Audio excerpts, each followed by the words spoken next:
Hi all. Today I came with a new short story, hope it will interest you. The name of the story is How the Dog Found Himself a Master. Let's start. You may know that the dog and the wolf are closely related. You may also know something about how over the centuries, human beings have domesticated and tamed wild animals. Here is a story about how the dog became a tame animal. Dogs were once their own masters and lived the way wolves do, in freedom, until a dog was born who was ill-pleased with this way of life.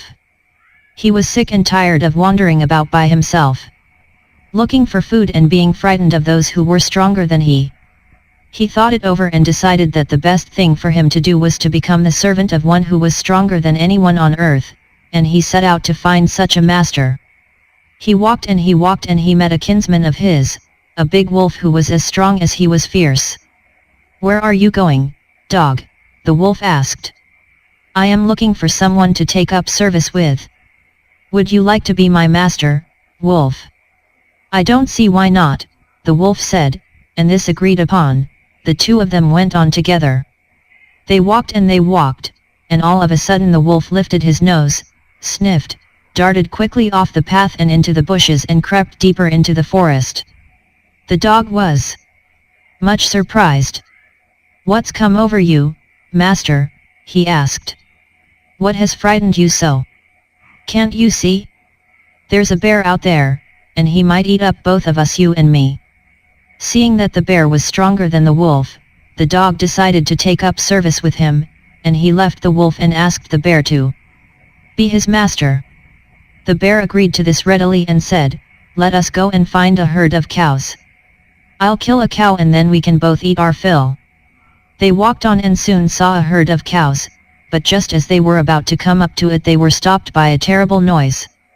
The cows were mooing loudly and running in a panic in all directions. The bear looked out from behind a tree, and then he too ran hastily deeper into the forest. "Now, why did I have to come here?" said he to the dog. "It is the lion who rules the forest in these parts." "The lion? Who's he? Don't you know? He is the strongest beast on earth." "Well, then, I'll say goodbye to you, bear. I want a master who is stronger than anyone on earth." And off the dog went to ask the lion to be his master. The lion agreed to it, and the dog stayed with him and served him for a long, long time. It was a good life, and he had nothing to complain of, for there was no stronger beast in the forest than the lion, and no one dared touch the dog or offend him in any way. But one day the two of them were walking side by side along a path that ran amid bare cliffs when all of a sudden the lion stopped. He gave a great roar and struck the ground angrily with his paw with such force that a hole formed there. Then he began to back away very quietly.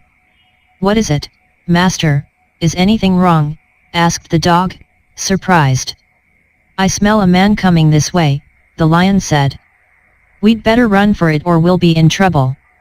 "Oh, well, then I'll say goodbye to you, lion. I want a master who is stronger than anyone on earth." And off the dog went to join the man, and he stayed with him and served him faithfully.